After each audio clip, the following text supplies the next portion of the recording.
Christianity from Northern Europe.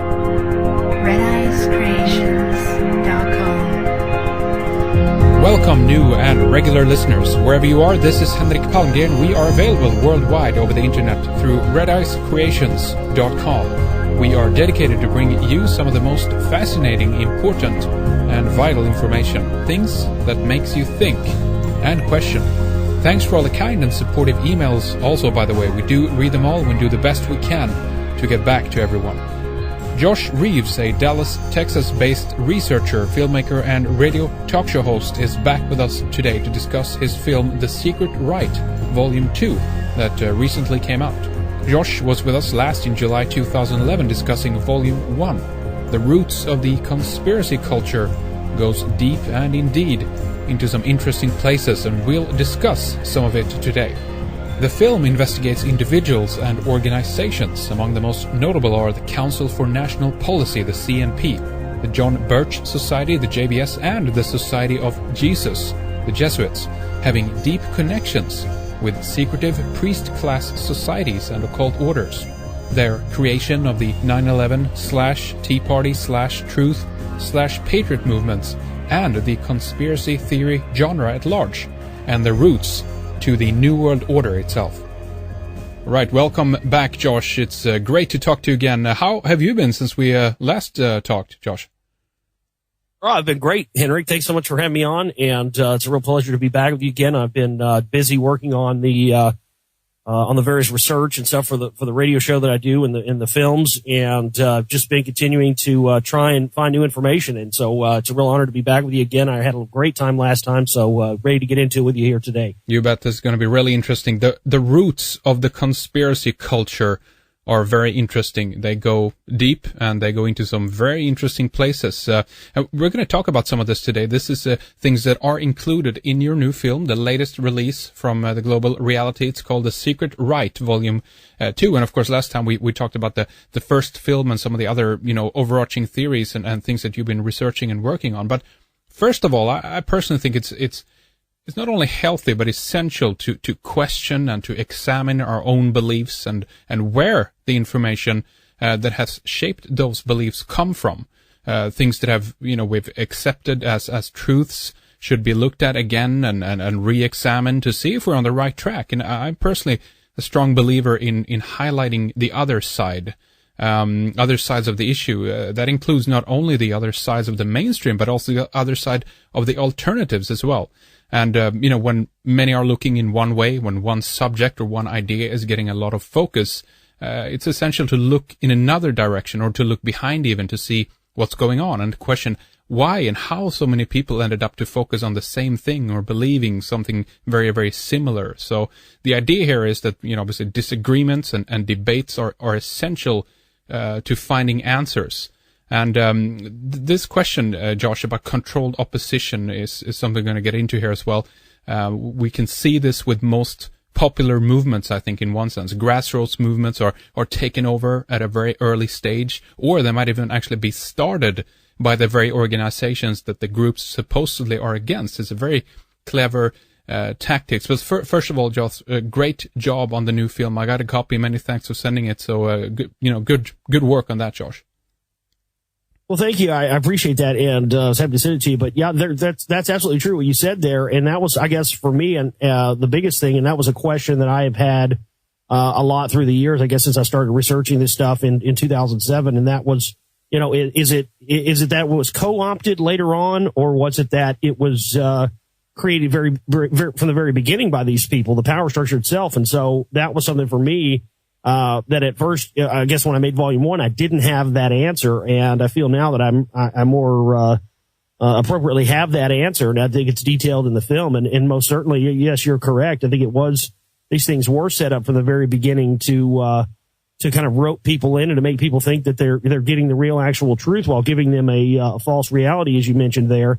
And that's been a very effective tool. And I think that's what's great about Red Eyes Radio is the fact that regardless of what people believe or don't believe, everything gets a fair shake here. And I think that's one of the most important things we can be doing is allowing people to discern for themselves what is the reality and what isn't, instead of it being prepackaged for us, as you mentioned, not only at the mainstream news level, but at the alternative media level as well. Yeah, that's right. And I think your film is something that everybody should take a look at that are into conspiracies and, as an effort and a way to try to balance their viewpoint and to question their, reality tunnel, as Robert Anton Wilson would say, I guess. All of this is, after all, right, I believe, subjective, and we want to create our own reality and not live in somebody else's reality tunnel. Right, Josh?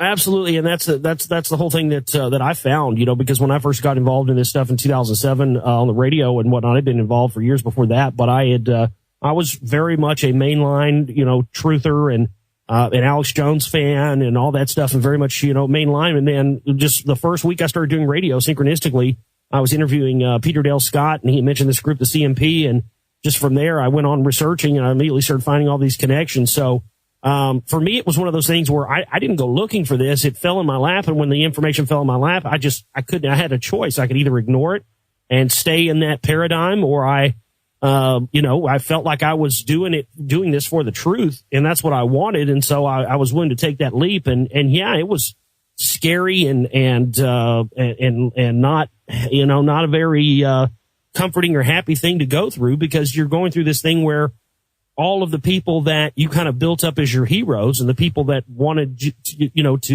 wanted you to get involved in this stuff and got you involved in this are now possibly a part of the very, conspiracy that you've been fighting against. So yes, it's been one of those things where it's difficult, and it is difficult to sort of get into this stuff emotionally. But once you get into it and figure out, oh, wait a minute, there actually is something here to this, then you have time to go through that period of process of realizing that, there is definitely more to reality than what is ever on the surface. That's right. We're going to talk about some of these connections about this as well, what you found and so forth, and the roots, again, as I mentioned, of the conspiracy culture. But first of all, though, you open the movie with an excellent clip from, I think it's from MSNBC, exposing the Blackwater scandal, basically, some of the ties to the Knights of Malta. And they did a really good job, actually, in that clip, to kind of nailing and condensing the whole story, the unfoldment. What do you make of it?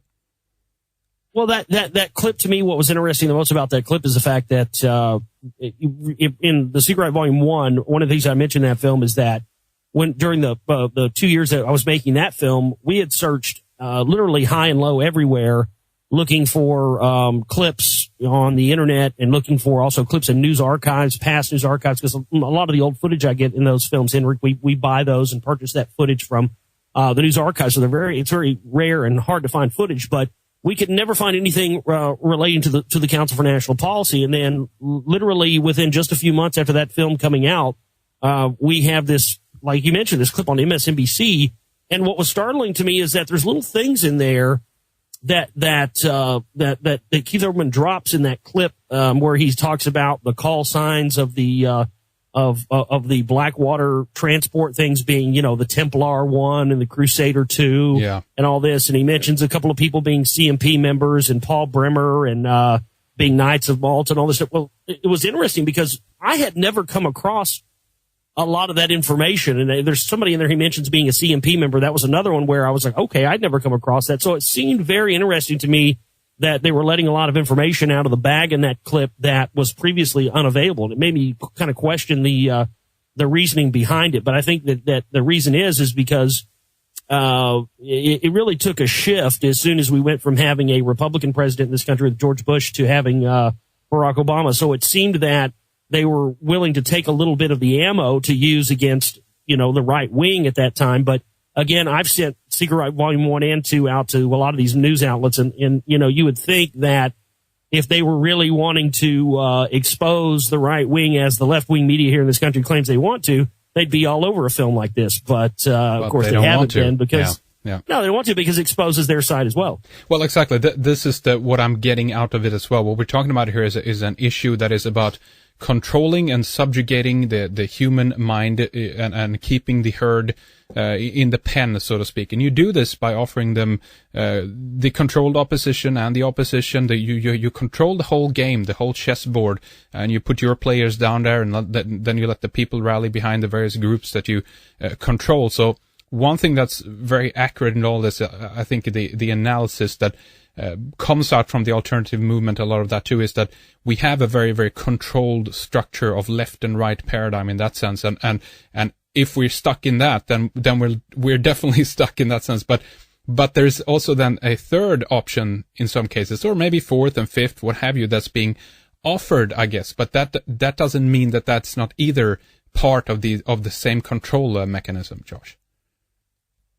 Absolutely, and that's really what this group, the Council for National Policy, this is really the purpose that it serves here in the United States, and they also have members that are outside of the United States as well. There's members of the Rothschild family that are members of the Council for National Policy. You have Stephen Harper, the Prime Minister of Canada, who's a member as well. These things reach far beyond the borders of the United States.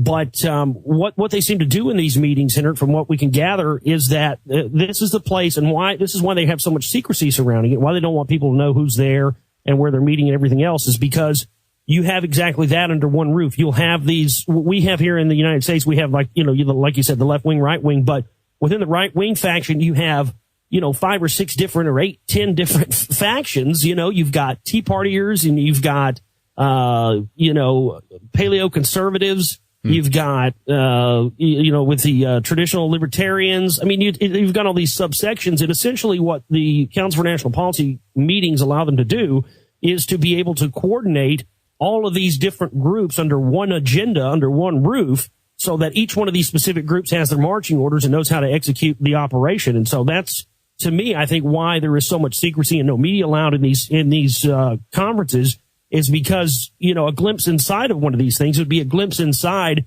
the divisionary structure and style of party politics. That's right.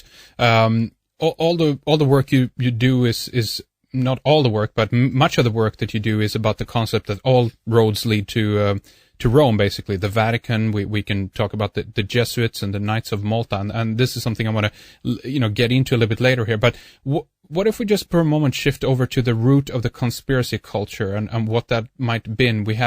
You detail a very interesting presentation, lecture, whatever you want to call it, by a Robert Welch, founder, as far as I know, of the JBS. Well, I'll let you mention who this guy is and why some of his stuff is important in your view. Okay, absolutely. Robert Welch actually was what's interesting. He's a very interesting character because he's not really one of those people that you would consider to be kind of a ringleader or any sort of person who's up to anything sinister. I mean, this guy was a candy maker and a candy magnet here in the United States, and at that time, Nelson Rockefeller was getting very much involved in politics in the United States. And he was really looking to start a group that would encompass, traditional right-wing values and be a figurehead for that. And Robert Welch at that time was getting ready to sell his candy company. And Nelson Rockefeller said, "Look, I'll make you a deal. I'll buy your candy company. I'll buy it for 10 times what it's worth because I've got the money to do that. But you got to do me a favor in exchange. I'm starting this group, the John Birch Society, and I want you to head this group up. And, do that with some of the money from this candy sales thing that I'm doing." So that's what ended up happening. And Welch is also said to be a 32nd degree Freemason, which is very interesting because normally you don't see these the Freemasons really hubbing it up much with the Catholics, but we're starting to see those connections, and especially within the CNP, we see it a lot.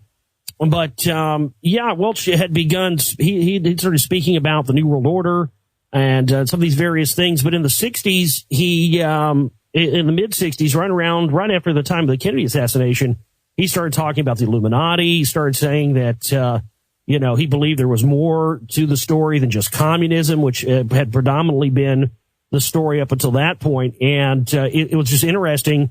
As soon as he started talking about these things, we started to see a person that be implanted in the John Birch Society to kind of keep tabs and keep the conversation going back towards the fence where they wanted it to be. And that was when we saw John McManus come into the fold. And John McManus, of course, was Jesuit trained.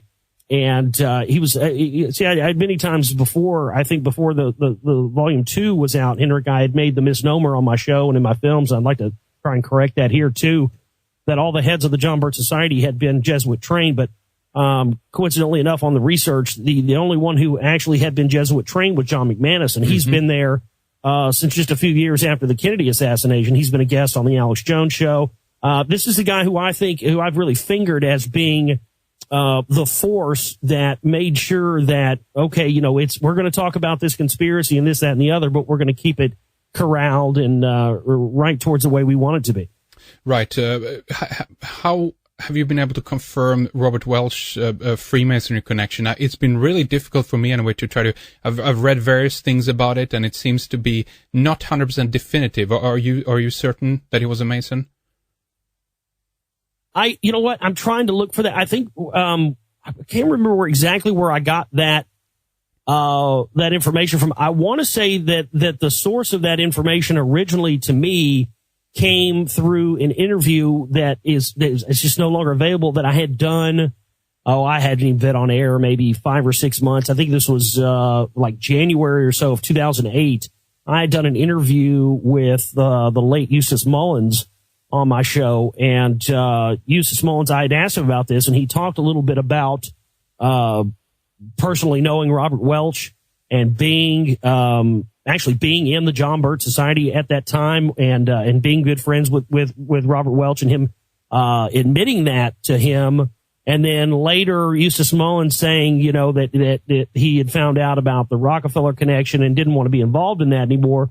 But then, just about a year or so ago, after Eustace Mullins had died, there's a video clip that had come up on YouTube where Eustace Mullins is describing being friends with the Hunt family and staying at their house, and he has a lot of connections to Willis Carto, who's also been connected to some of these white supremacist groups and Nazis and whatnot. So whether or not that information is credible, I don't really know for sure, but I think that if people could just go and do a search, maybe see what they come up with on that, we could find out for sure. But again, I don't really have any concrete thing to really point people to, but I was just kind of going on that from what Eustace Mullins had said on my show. Because that is, if that's the case, then because that's very interesting, because that really upsets the normal kind of conditioned idea you have about Masonry, I guess, in one sense. Again, it doesn't mean that everybody on the outside of these organizations have a full understanding of the mechanisms of what goes on in there and stuff. And even if just a membership or even a high rank within Freemasonry automatically means that they have a certain viewpoint or not allowed or are encouraged to allow to talk about certain things. But what was interesting to me is that Robert Wells talks negatively about the French Revolution, for instance, and the cult of reason, when, from my perspective, all of that stuff that was going on around that time with the Enlightenment had a Masonic origin in one sense. So it's like, why would he talk negatively about that? How is this puzzle, how does it fall together? It's a very complex picture. That's what I'm getting at in a sense. Well, absolutely. And I think that's what's so fascinating about that clip. Yeah, you're exactly right. It's because he is saying those things that he's talking negatively about all seem to be, things that Freemasons were involved in. So yeah, that makes it even more fascinating. But what's even more interesting to me with the whole connection to Freemasonry and the CMP and this stuff is the fact that Tim LaHaye, who started the group, who absolutely is a Freemason, that's absolutely verifiable. In fact, some of his books, The Crown and the Cross, he uses a lot of Masonic symbology there. But as I mentioned earlier, historically, they've always kind of put out this front, I think, to us that Freemasonry and the Catholic Church and all this stuff have been opposing forces it appears they've been actually working hand in glove. And the fact that Tim LaHaye starting this group, who has come out in the media and been staunchly anti-Catholic and said very negative, bad things about Catholics, and meanwhile being a Freemason, but yet he starts one of the most powerful right-wing groups and takes money directly from a Catholic Knights of Malta family, the Hunt family here in Dallas, and it starts his group with money from that, and ends up having all these people from Opus Dei and various other the Knights of Malta and the Jesuits involved in his group. So I think we see right there that's a classic example of, yes, these people may fall into their own individual groups. You may have some people over here that are Freemasons. You may have some people over here that are Knights of Malta. And yes, on the surface, it may appear that those groups would never commingle, but I think it really speaks for a much larger agenda and the importance of that when you see these various factions that normally don't cooperate together, being together under one roof and executing a lot of this New World Order type of ideologies upon people. That's right. The higher up we climb in the hierarchy of these secret societies and occult orders, it seems that they begin to co-mingle, and it's almost like at a certain point there something else happens. Another maybe set of initiations, if you will, takes place into a different kind of rite that we, from our perspective, don't even know the name of, and another agenda right. is there, So it's very difficult, again, just back to that point, to decode this, and this automatic switch that happens in most people's mind just because they hear that someone is a Mason or a Jesuit or a Zionist even, that this automatically means a set of preset principles. I think that's erroneous, Josh, from our point of view. Mm-hmm, absolutely. Well, that's kind of the thing that has been the underlying sort of theme for my research and all my work over the past 4 or 5 years, and that's been that you've got to understand that no matter how much you think you know or how long you've been researching this stuff, there are so many things that none of us know because they just haven't been outed yet. They just haven't been made available yet, that it's important to keep digging because, as you mentioned, there are groups and rites and rituals and even people involved in all of this whose names we will never know that are very much involved and very much there. And so, that's the standpoint that I was coming from really when I first started on air, was that I thought I knew it all. I thought I knew everything there was to know. And right. then, this information really showed me how much I don't know, and it does continue to do that. Well, that's great. That's what it's all about in that sense, just the sense of discovery and digging deeper into a lot of the mysteries that are surrounding us and our world, basically. Why don't we just briefly talk about, because if there is initiation or an initial point here, I guess we could say, that starts up kind of the conspiracy movement, and it has its roots, at least partially then, in the JBS, the John Birch Society. Can you just tell us a little bit what that is for those who don't know, and also tell us a bit about this potential idea that they might have started out maybe with good intentions but co-opted along the way? What do you think about that? Well, the John Birch Society, they what's interesting about the group, they originally started as they got their name from John Birch, who was the American military soldier who was killed by Chinese communists, and they had started this group to sort of be a group for anti-communism. This was the heart of the McCarthy era in the United States, where everybody was being labeled a communist, and the communists were under everybody's bed. And I think it's interesting because they sort of transferred that now in the modern day truth movement conspiracy culture, which very much has the John Birch Society involved in it to this day. And they sort of transferred that McCarthyism into a new neo-McCarthyism that I'm calling it now, with sort of the New World Order stuff, where it used to be everybody's a communist, and everybody's communists are hiding under your bed. Now it seems that anybody and everybody is just labeled New World Order, regardless of their affiliations, kind of willy-nilly. So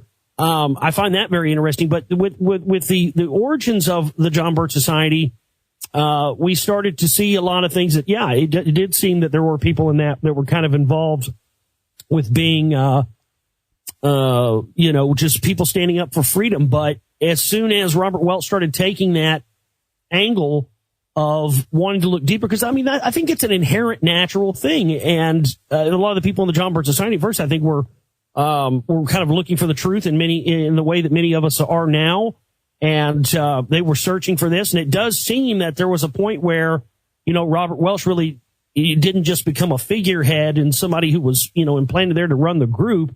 He actually seemed like he was an actual researcher, and so when he started coming out and talking about the Illuminati and saying there were more power people involved in this than just the communists, it did seem that started to become a problem.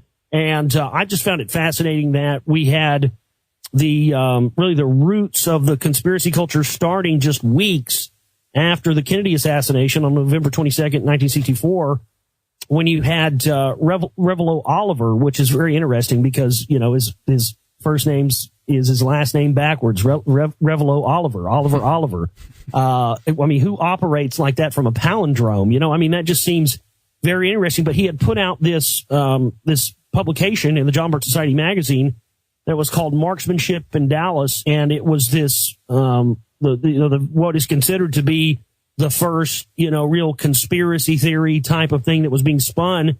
And he told this story of Oswald being a communist and it being a communist plot, and a lot of people for a long time believed that was the conspiracy. And there they were, right there at the very beginning of that, putting out that information. Of course, Revelo Oliver went on to form the National Alliance with William Luther Pierce, who wrote the Turner Diaries. That's been a major staple in a lot of the militia and sort of the right-wing extremist type of literature for years and years and years. And so there he goes with him, and that's there are a lot of people within the Patriot Movement, Truth Movement today who still believe in those white supremacist ideologies, and to find that the roots of that had its foundations in the beginnings of the conspiracy culture and the beginnings of disinformation with the claims of who was really behind the Kennedy assassination, which is a fascinating thing. And of course, another piece of information that I had found during the course of this research that I was never aware of was this guy, John Russolo, who had, on behalf of the FBI, John Russolo, Harry Dean, mm-hmm. who had infiltrated the John Birch Society in 1962 on behalf of the FBI. And, this guy was in there in the late 50s and late 60s. He was hearing all kinds of talk of them saying, that they were going to kill Kennedy and they were going to kill Kennedy in Dallas. He had very specific information from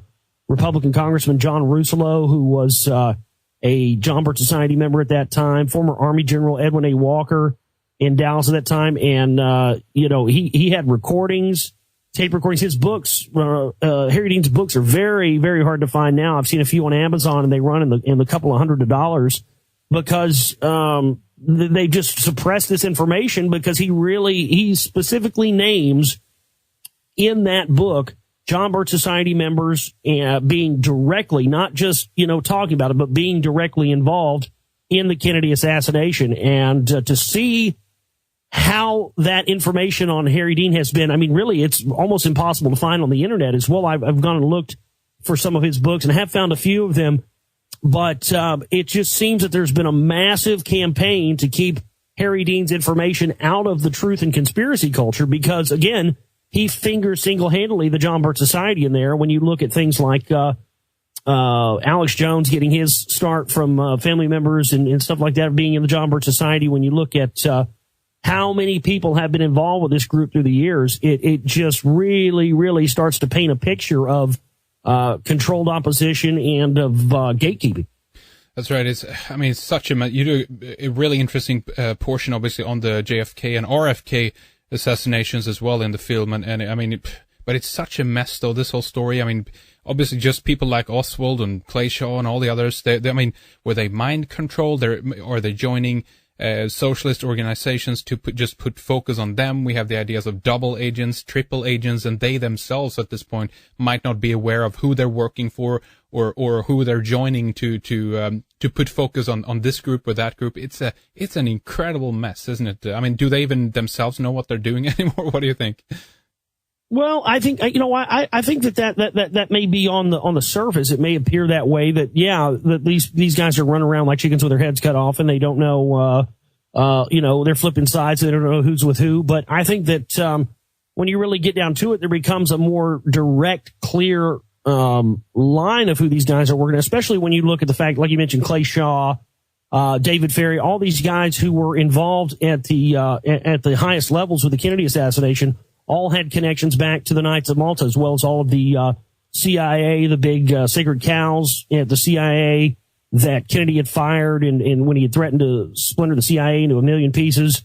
All these guys were all Knights of Malta as well, and he fired every single one of them. So it does sort of on the surface appear that there is a big mess, and it is. But really, when you get down to the bottom of it, it appears that it's been very clear for a long time who's been really behind these things. But the cognitive dissonance and the confusion and the thing that you're talking about where, you don't know who's involved in what has come as a direct result of these entities like the John Birch Society and other alleged truth tellers who have muddled the picture for us by giving us conflicting information and not giving us the real truth and showing us all the connections. So it's caused a confusion where, people just say, oh, well, I don't know who's involved with what and whatever, and I don't care, and it's too complicated. And so they just leave it behind and they never look any farther into it. And I think that's been something that has been done with intent to get people thrown off the trail. I think you're right there. And of course, we want to have such a clear picture as possible to understand the game, and therefore obviously the game as I think the conspirators sees it is it's beneficial to muddy the water in that sense. My point of view has always been to question if everything is intentional and if everyone who is part of it are 100% in the know, I guess, because the compartmentalization of this is another agenda. I mean, again, if we go back to groups like the JBS, and let's say in the beginning, then you would have a lot of people, I think, that are well-meaning in one sense, that have a genuine, let's say, fear about the detrimental effects of socialism and communism, that are sucked into these groups, and then hence they're working for an agenda which at the end of the day they don't really know what that is. So that's part of it. Absolutely. Too. That's what I'm saying. Yeah. Absolutely, and I saw that firsthand back in I guess it was 2008. I think it was when it was 2008, and there was a conference here in the Dallas area where I live, and it was called the Freedom 21 Conference, and it's on the lineup that it was going to have. I thought at first it was a CMP meeting, so of course I had to go and cover this thing because they had a lot of these people there, and it was called Freedom 21. You had Phyllis Schlafly there, you had Larry Pratt from Gun Owners of America there, Ron Paul, all these different people. And so I went to this conference, and what I had found in that conference is that, I went in with the attitude first and everything. I was going to go in there, all guns blazing, and I was going to have my camera rolling, and I was going to get in people's faces, and you need to answer for this, blah, blah, blah. But I realized that really wasn't an effective way to do it, and I could probably get a lot farther if I just went in there, kind of very politely and been a part of the scene and talked to people. And I ended up getting footage of Phyllis Schlafly for the Secret Volume 1, and also footage of Larry Pratt in there in the Secret Volume 1 that were both taken at that conference. And what I found was that absolutely, I mean, there were people there who seemed to be, on the same page as you and I or anybody else, Henrik. There were people in there that were about, the issues, and they were about freedom. And you saw, a lot of the stuff they were talking about. I mean, in fact, all the stuff they were talking about, I was, on board with. They had somebody from the John Birch Society there. I thought was interesting. He was speaking about how all the Rockefellers are Gaia worshipers, and how the Rockefellers are bad and all this stuff. And I was just sitting there laughing, going, man, you're a John Birch Society member. Your group was set up by the Rockefellers. But that guy probably didn't know that. Right. He probably had no idea, as you're saying. Right. He has no idea that even happened. So, yes, I think that's why it's important that everybody look into the information I'm presenting in the Secret Volume 1 and 2 and on the radio show and stuff, because there are most certainly are people out there who are having their good names tarnished by the fact that they are allowing themselves to be associated with some of these groups without knowing the whole picture. And how could you? Because, they're not allowing this stuff to be out there. So I think that's one of the things that I hope to achieve with this film, is that maybe this will bring some of those people that have kind of been going along with this stuff and not knowing what they've been connected to, and get them to re-examine their affiliations. That's right. It's a different thing to listen to different sides and expose different things in order to try to get closer to an answer. I think that the danger, if we can call it that, is when you begin the aligning of yourself, or again, you're joining a particular group, with the well intentions. You think, this is the right thing. Let's go. But, as we know, as we've seen with, everything from Anonymous to, the whole, Occupy movement, it's being, when something grows large enough at a certain point, it's like, okay, let's give up on this. That's my attitude, kind of thing, because it's like, it's infiltrated, it's taken over, and now it's going to be used for something negative at the end. It's very unfortunate, but it's kind of a laziness, actually, in one sense. I feel that people are, they go in and they kind of align themselves to a group or to a specific cause or agenda, and it's comforting. It's easy to be there, and everybody here gets along, and it's a lot of things going on behind the psychology of why you would want to do that, or why people would want to do that. But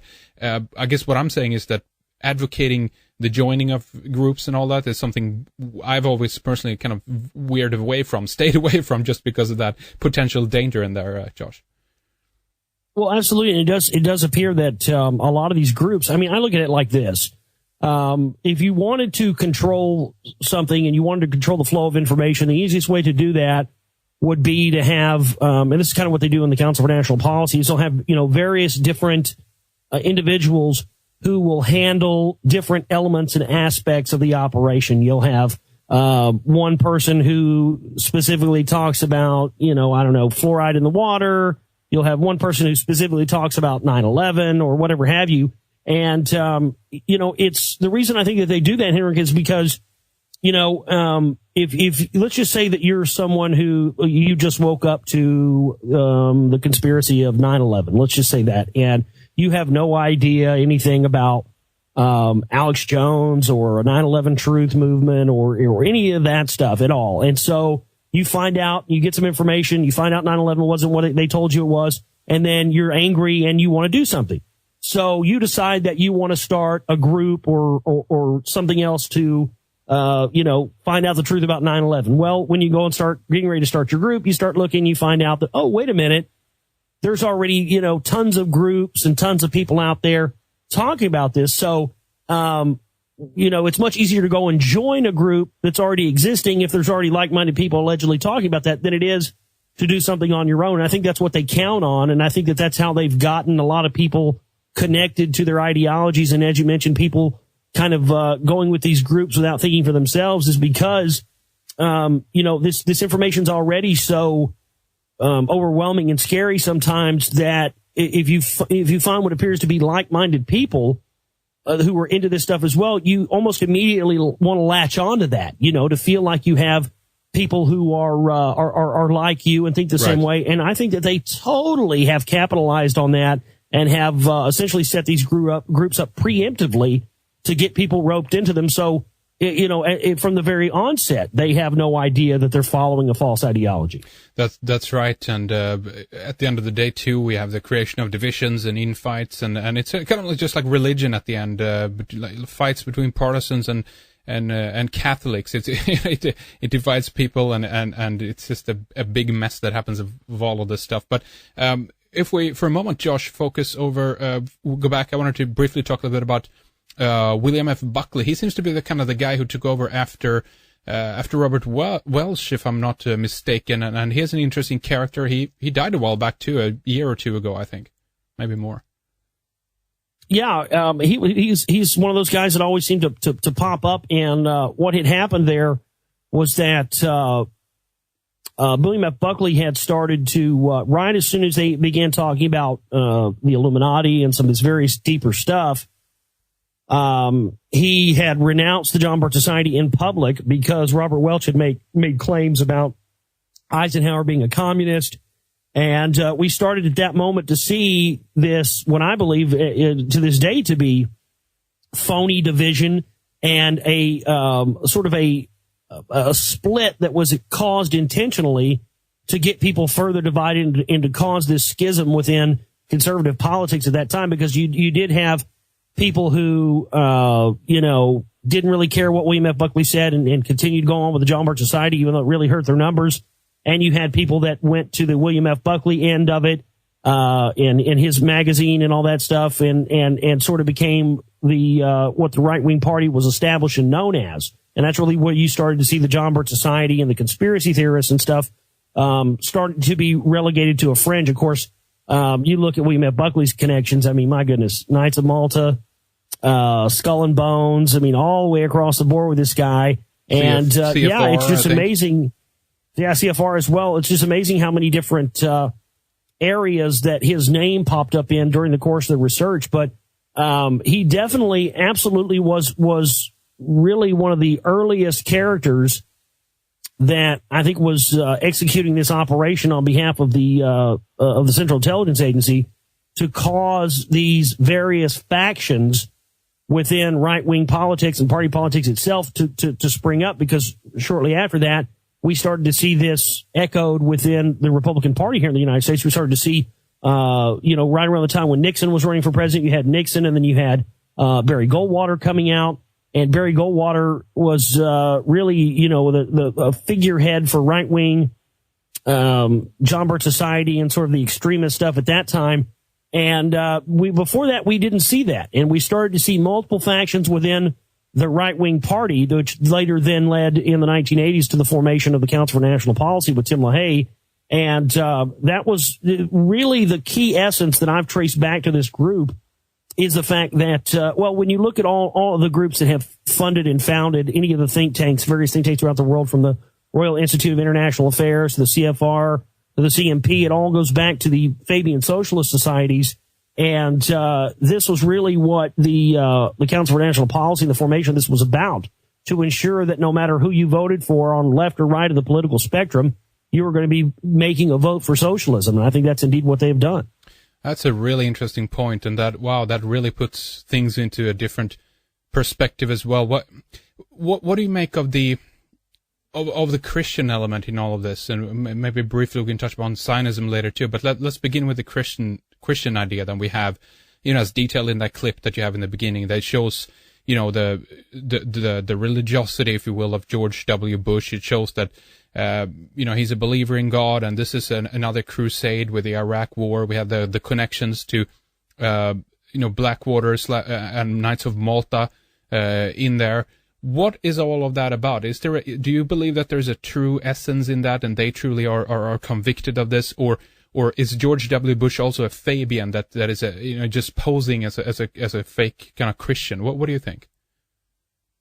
Well, I think I think with George, the case of the Bushes, you got something a lot deeper there, because you've got look, you can trace the Bush family bloodline all the way back to Ramses II in Egypt if you dig deep enough. I mean, these guys connect all the way back to the pharaohs with these bloodlines, and so I think that and this is some of the stuff that is come as a result of reading some of the Sumerian texts and some of the works of Zachariah Sitchin and others that I've read, and you start to see this picture painted to where the reason why these biblical lands have been so important and why there's been this crusade going on is because these supposedly we were going to see the return of in the Sumerian text, Nibiru is referred to as a planet, but if you read closely, it's actually referred to as Marduk, and so this return of Nibiru is actually the return of the supremacy of Marduk and these bloodlines, and Marduk had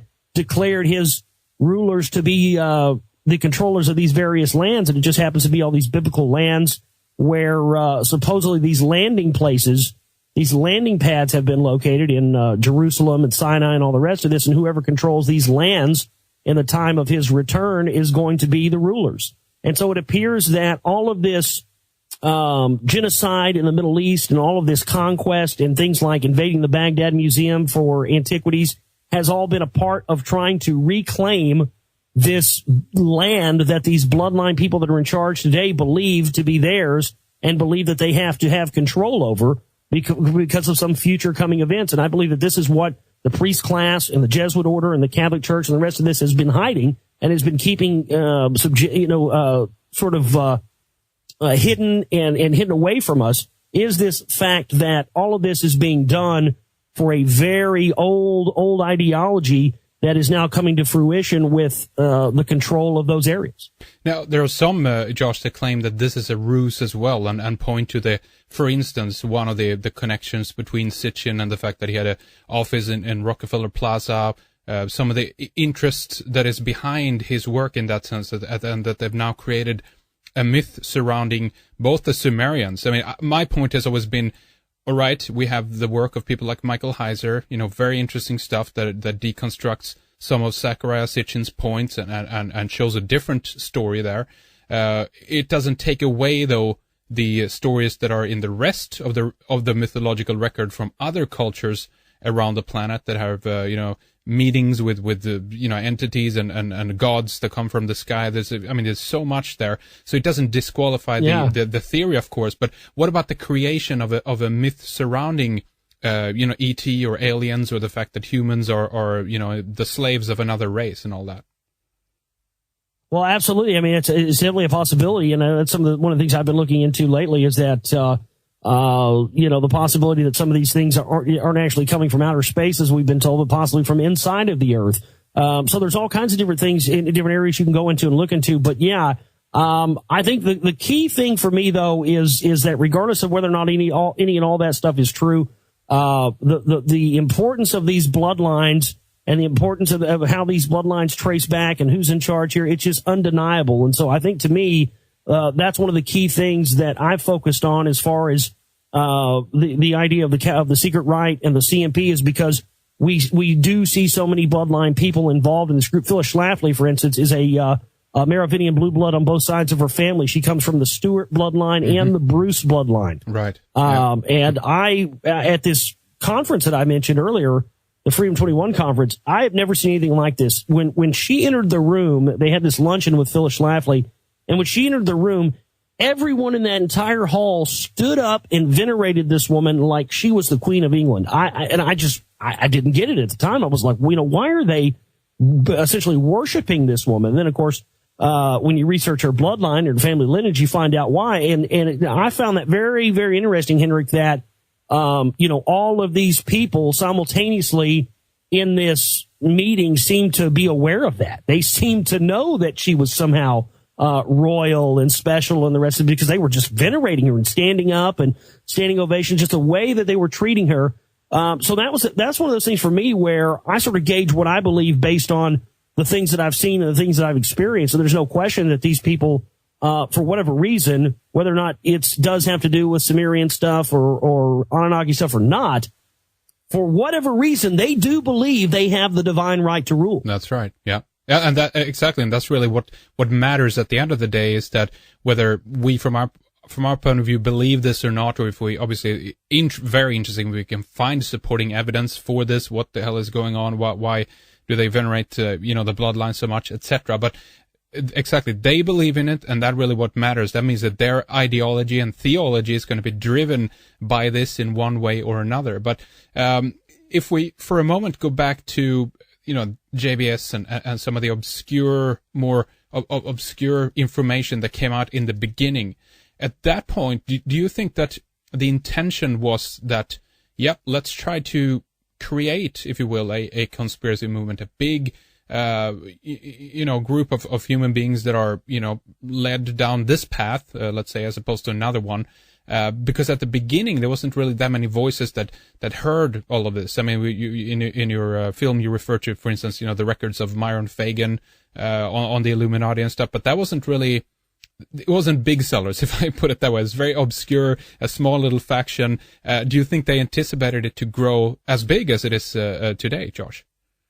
I think they did, and I think that around that section of the film where I have the interview in there with Anthony J. Hilder, he says some very interesting things about the numbers. At the very beginning of that interview, he says, it went from being so many people knowing about the conspiracy at this point to this many people. I don't know where he was deriving those facts and figures from, but I would say just from what he's saying about those facts and figures, that yes, someone did anticipate a growth of this. And from what I found, Henrik, where that came from was, okay, well, but back around up until I think 1945, you weren't even allowed to be a Knight of Malta outside of Rome.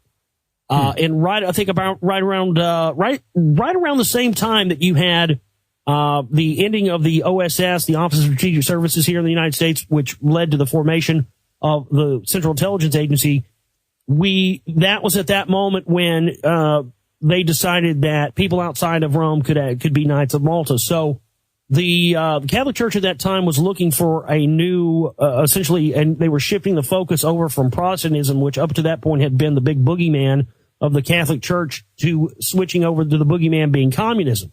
So they essentially had made all the heads and all the figures, Wild Bill Donovan, William Casey, all these guys who came out of the OSS, who went on to form the CIA.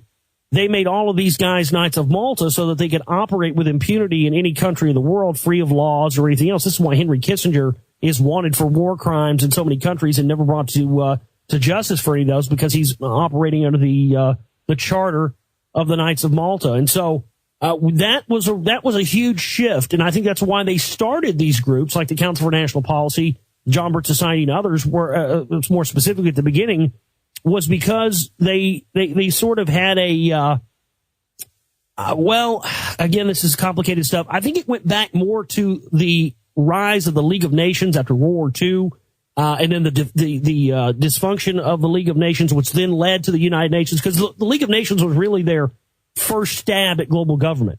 And Carol Quigley and a lot of people had written in their works that they were afraid that people would not be sophisticated enough to understand why there was a need for a global government, and they would rebel against this. And so during that time, it was important for them to start coming out with groups that would sort of label conspirators, communists, people who were working towards an alleged agenda of a one world communist government, to deflect away from the powers that be within the United States and other countries as well that were actually working towards an open world government, but they wanted to make it appear that there were some other, sinister forces that were behind it that were the enemy, so that people didn't know that actually it was the people that were up front talking about the conspiracy that were very much involved in trying to bring this in. So you have some great clips from a documentary about the Jesuits in your film as well, where a little bit of the Vatican II, the Second Council, is addressed, and there is some questioning there whether things in the Vatican and their agenda has been taken over. As you before, there's this little perception that there's been a fight between Freemasons or Freemasonry and the Vatican.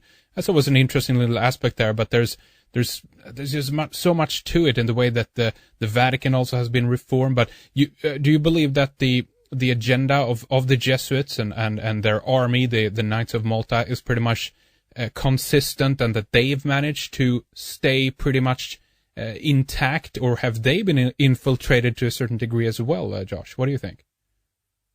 Well, I think that there's so much secrecy surrounding the Jesuit order itself, because, I mean, you have to look into the origins of this group, and when you look into that, you sort of see the origins of the Illuminati and the Los Alumbrados Society, and long before there was the Bavarian Illuminati or Weishaupt or any of that.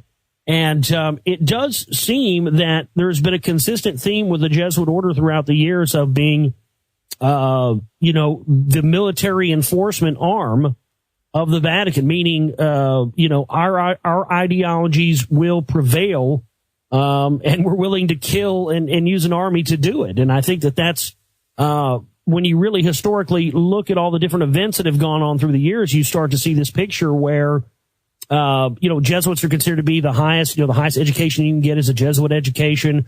A lot of importance. That's because they have a lot of these teachings that go back and that are hidden to the rest of the world. So, while I think that the Catholic Church itself and the regular white Pope and all that stuff, I think a lot of that is just front dressing, window dressing, just like, any other puppet or figurehead or president or anything else.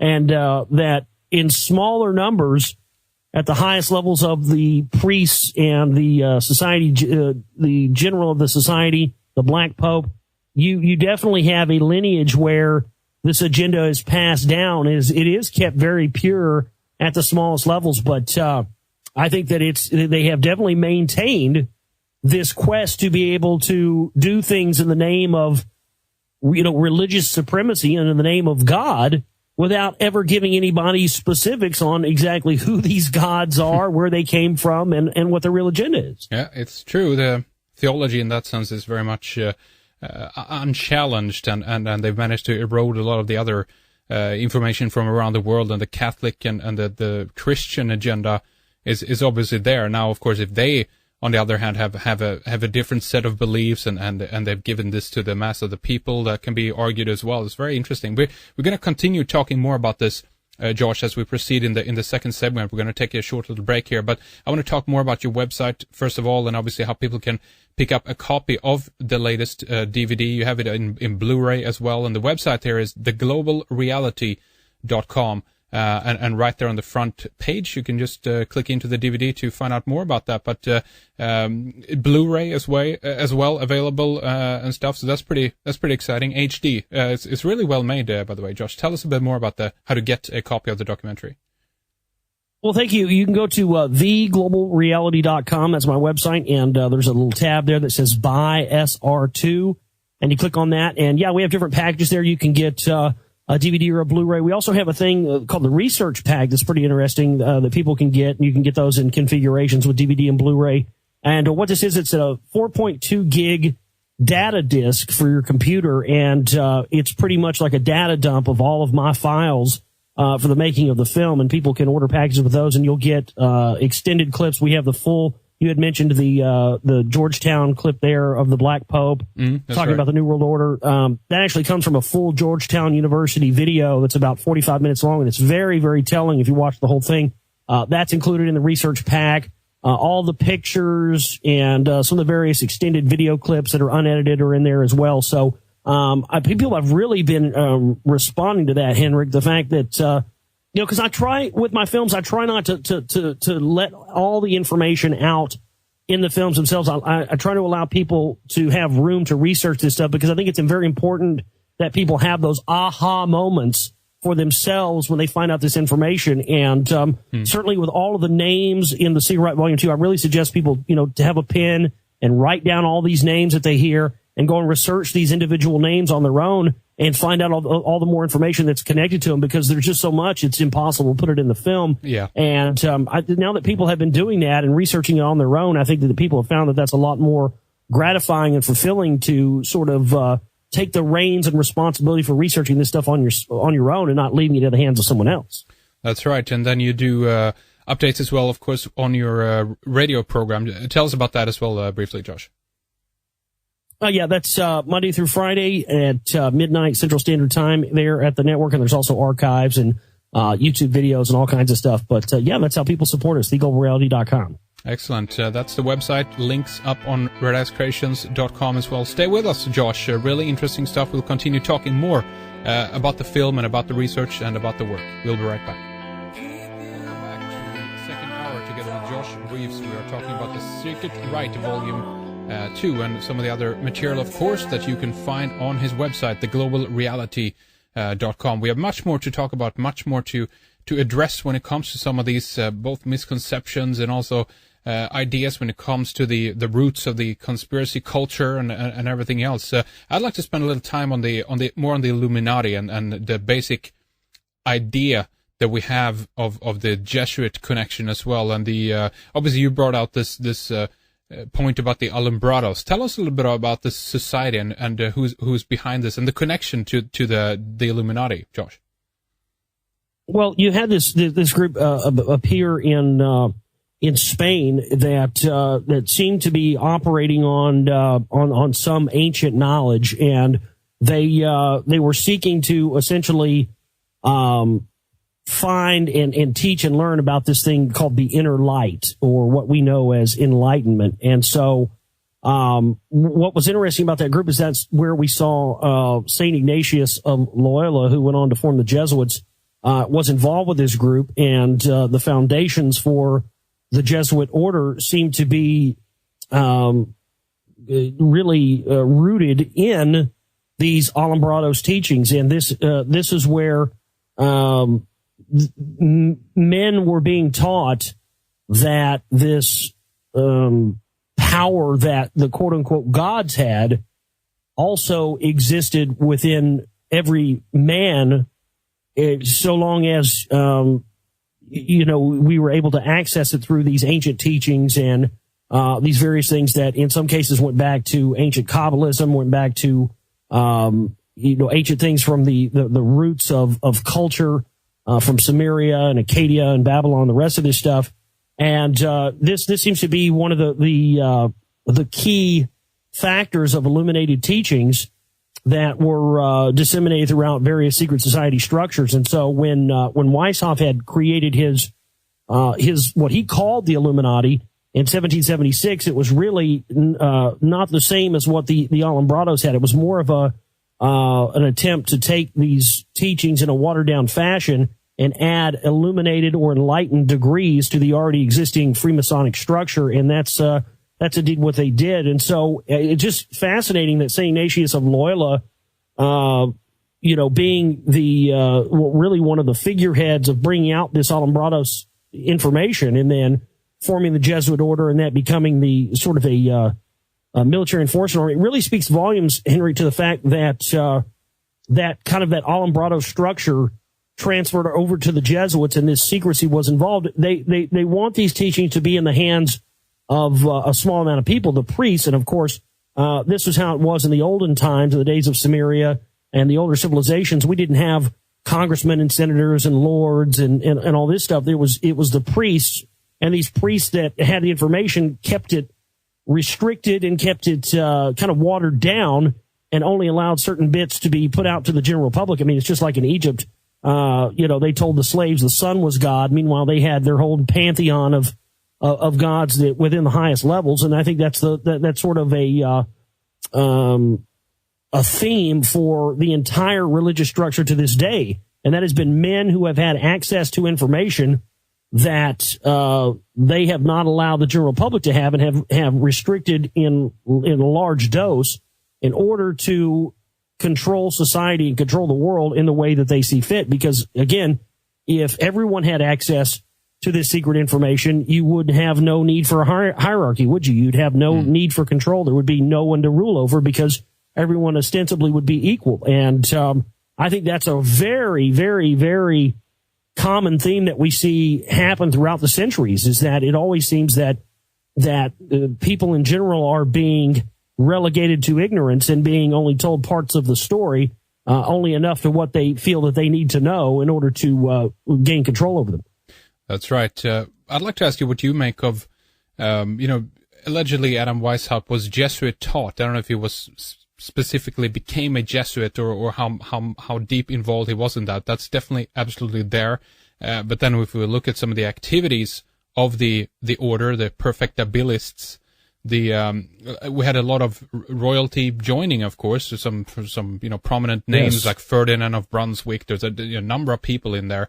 But it was also it was built on some of the Enlightenment principles, allegedly, and also incorporated into this was then the destabilization of certain monarchy and the current, ruling class at the time. And as far as I've been able to tell, that there's nothing that seems to indicate, at least officially, of course, that they were like, Satan worshippers or anything like that. This is more of was a political movement. And so it's a lot, there's so much misconception, of course, about the Illuminati. And granted, I understand that there's an official version and then, of course, an unofficial version as well. But if we just focus a little bit first on the Jesuit aspect here, how influential was this to Weishaupt, and how much of that did he carry with him, do you think? Well, it seems that from what I've read and what I've researched, that Weishaupt was essentially charged with going and finding the rest of the information that the Templars had when they fled to Scotland to form and later form Freemasonry after the Catholic Church had forbidden the Templars to practice anymore, and they had all that stuff, heresy trials and all that. It seems that Weishaupt was sort of the guy who was sent in to find the rest of the information, and so that it would give the Jesuits more power. And with being the person that was going and finding that, he was sort of the messenger of it and the carrier of that information. And so because he had access to that knowledge that very few other people had access to, other than the highest up people in the Jesuit order at that time, that he then transferred the information to, that put Weishaupt in the position to have possibly a lot of power, because he was one of the few people who knew these deeper teachings and these deeper stuff that went back to Solomon's Temple and things of that nature. And so, yes, it put him very much in a position. You're absolutely right. It wasn't about Satan worship or any of this stuff, but what it was about creating a new faction and a new order of individuals. And you're right. It very well could have been a case where it could have been possibly had the intention of being started as something good.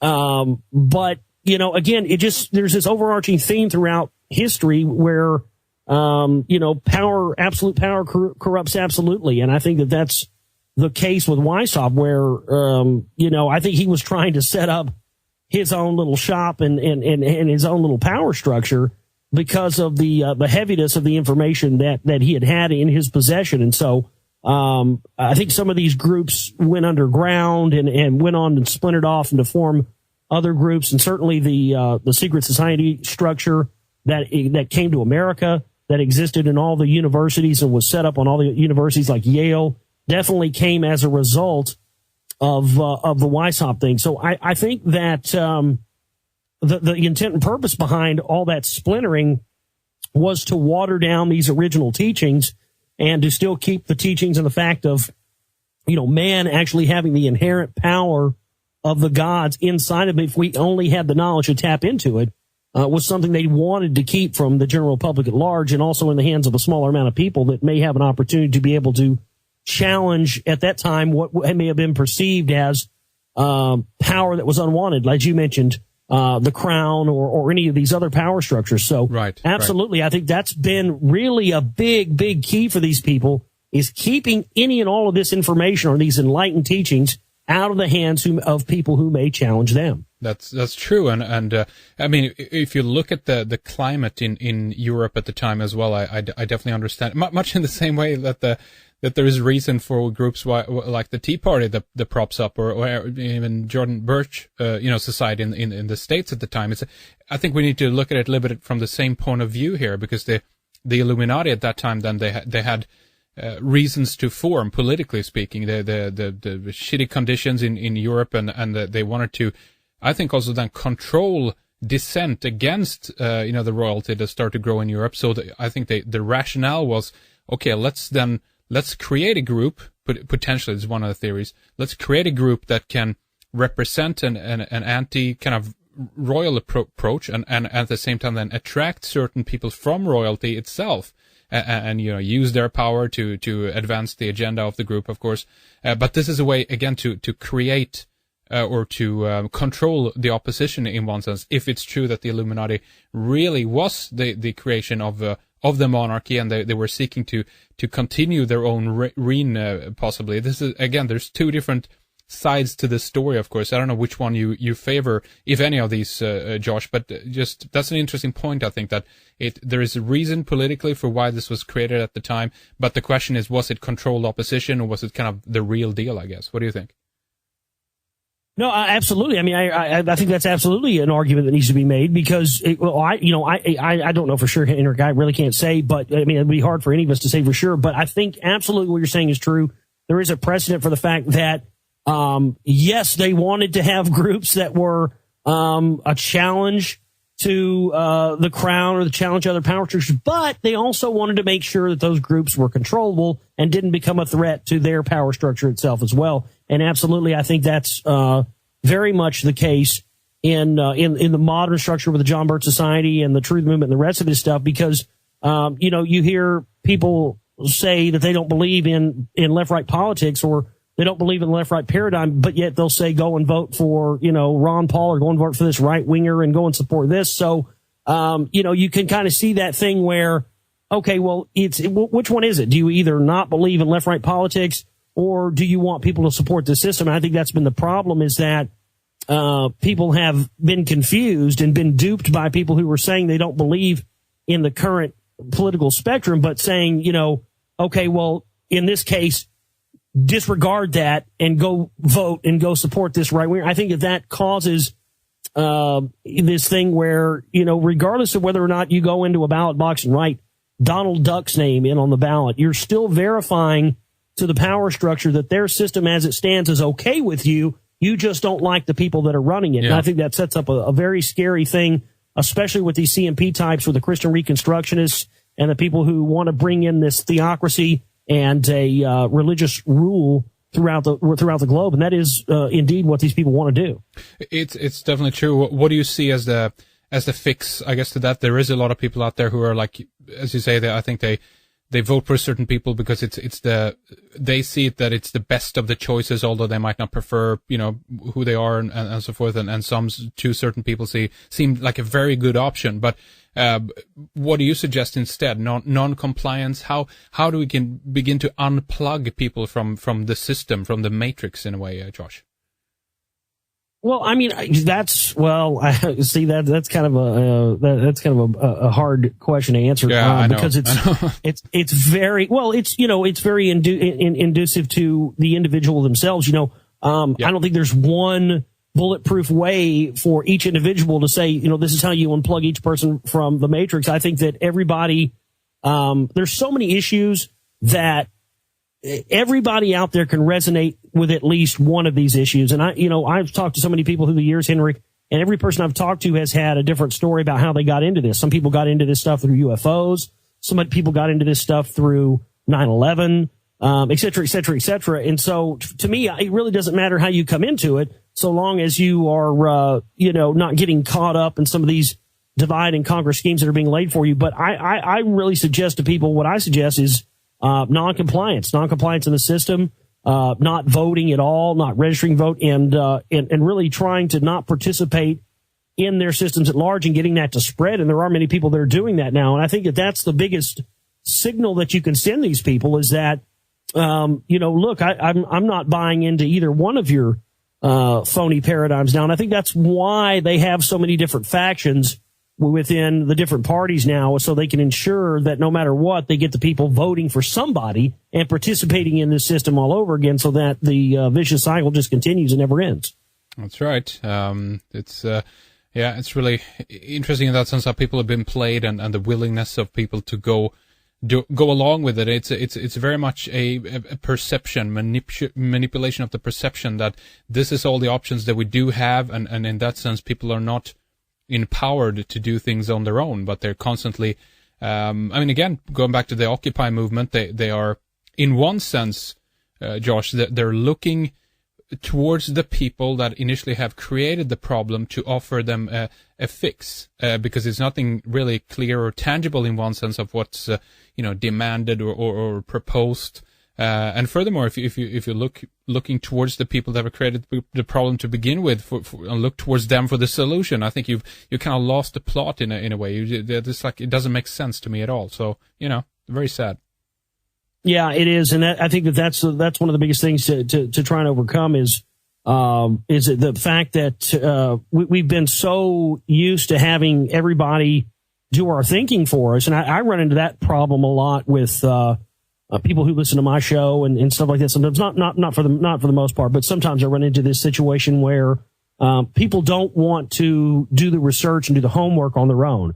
They want you to give them all the information there is, and they don't want to have to do the work on their own. And I think that's so dangerous to participate in, because then you're putting your knowledge and what you know in the hands of someone else. And to me, that's what got us in this problem to begin with. So we definitely need more people. That's, as I mentioned in the last hour, that's why I try to get people to look into the information I've talked about in the See Right Volume 1 and Volume 2 for themselves, and to expound on that information and to research each of the individual names and the different groups, because I'm telling you, there's more to this story than I've been able to put in any of these films, and you're doing yourself a huge disservice if you don't research all of this stuff on your own. And I think that's the most important thing, Henry, is taking back and reclaiming for ourselves our own personal knowledge, and again, not putting it into the hands of a teacher or a figurehead or something else. And that sort of system is what they have gotten us accustomed to and used to. And I think a lot of people just fall into that inadvertently without thinking about it, because it's just so natural,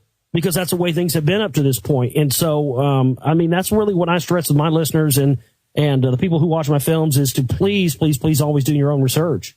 Well, it's true. It's very true. I think, and then another side effect you get of this is that people develop, kind of hero characters, I guess, and then another set of consequences to this is that if you then, let's say, or the person that is getting the projection of all this hero stuff onto them in one sense, if they don't go into a certain aspect, or if they've forgot to mention an area, that they're accused of intentionally misleading and things like that. Why didn't you tell me all the things about this or that? When it's like, well, I mean, if if we encourage you to do your own research and look into this, for yourself, this is what should be done. But it's almost like it turns on its head pretty quickly as well. And the people who are looking to a figurehead or a hero in that sense, kind of can equally, snap against them in the next second as well. It's a very weird situation, all of this. Yeah, it is. It's a difficult thing because, and that's just it's a product of the society and how we were always programmed to believe that, the hero is going to come riding in on the white steed to save us all. That's a big problem, I think, in here in the United States, and with the truth movement and stuff with Ron Paul. I think that everybody is, instead of, trying to take actions and do things to reclaim their freedom for themselves, they've now, pasted and subjected all those hopes onto Ron Paul, who they think is the hero now. And people feel like, we just have to support him and get him elected, and then that'll take care of all the issues we have. And that's just not the truth.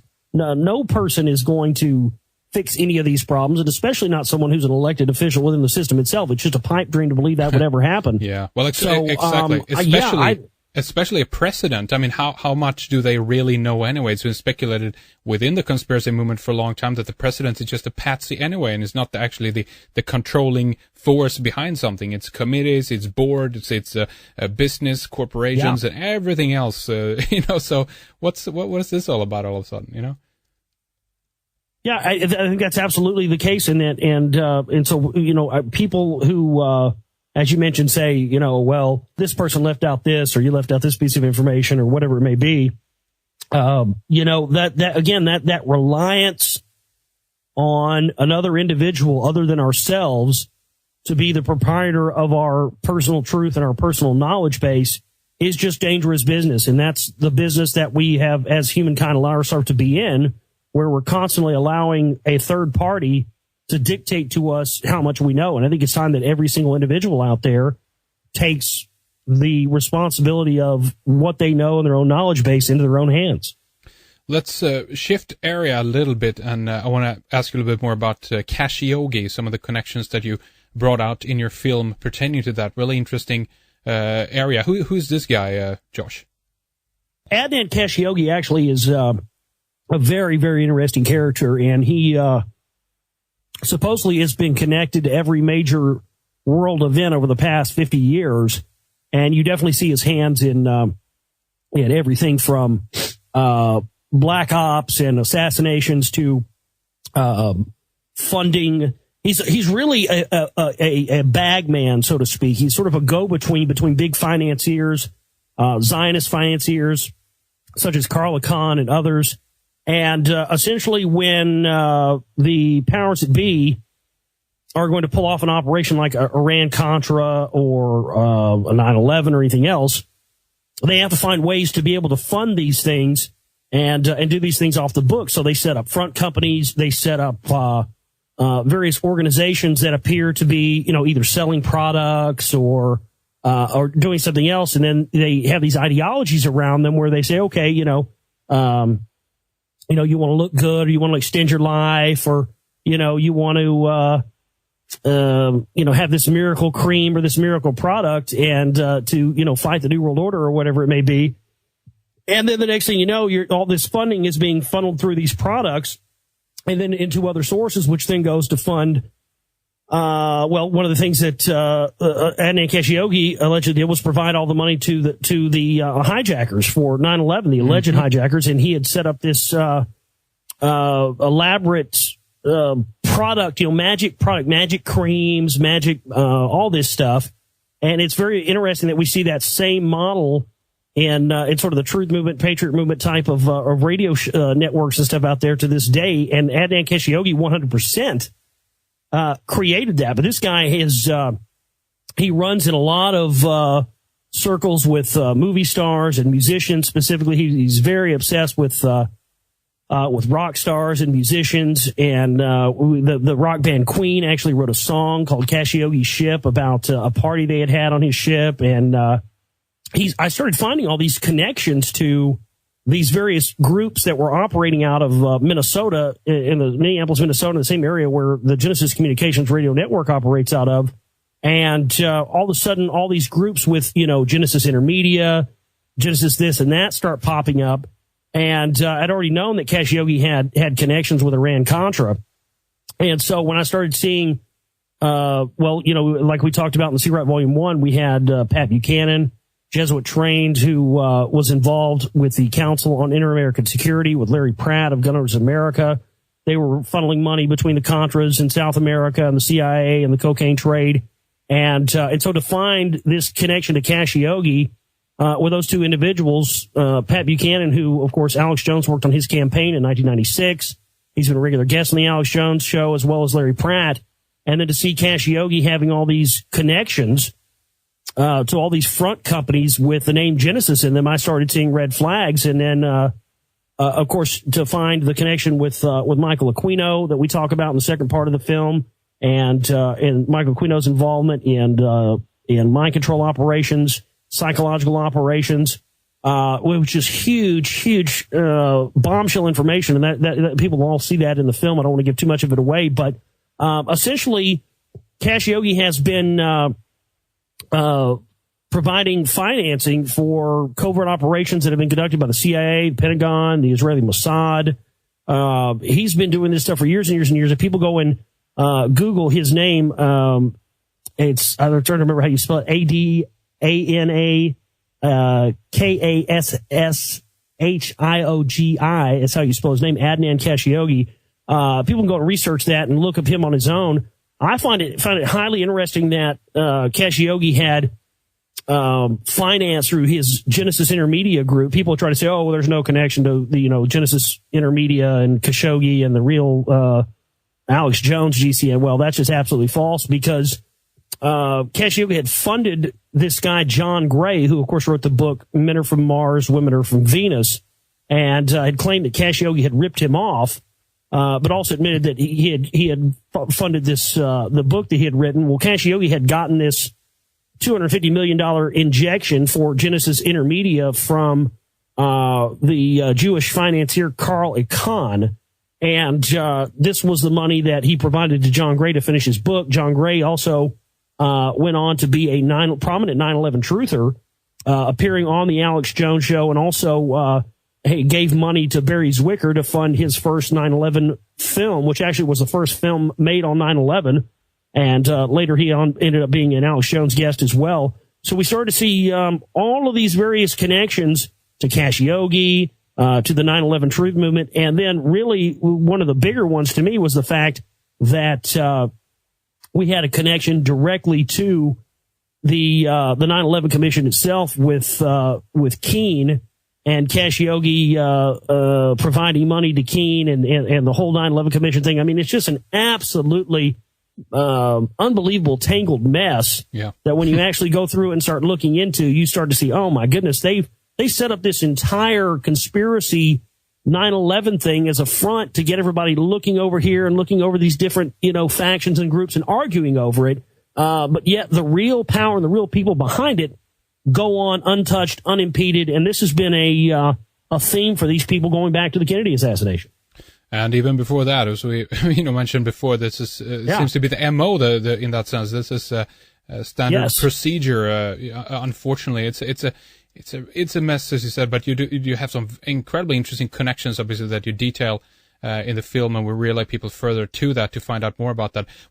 Briefly, can we talk a little bit about the potential Zionist connection here as well? We have different groups or different interests. We have political agendas. We have theological agendas going on. We've talked a little bit about the Jesuits, the Knights of Malta, and the Vatican, kind of that connection.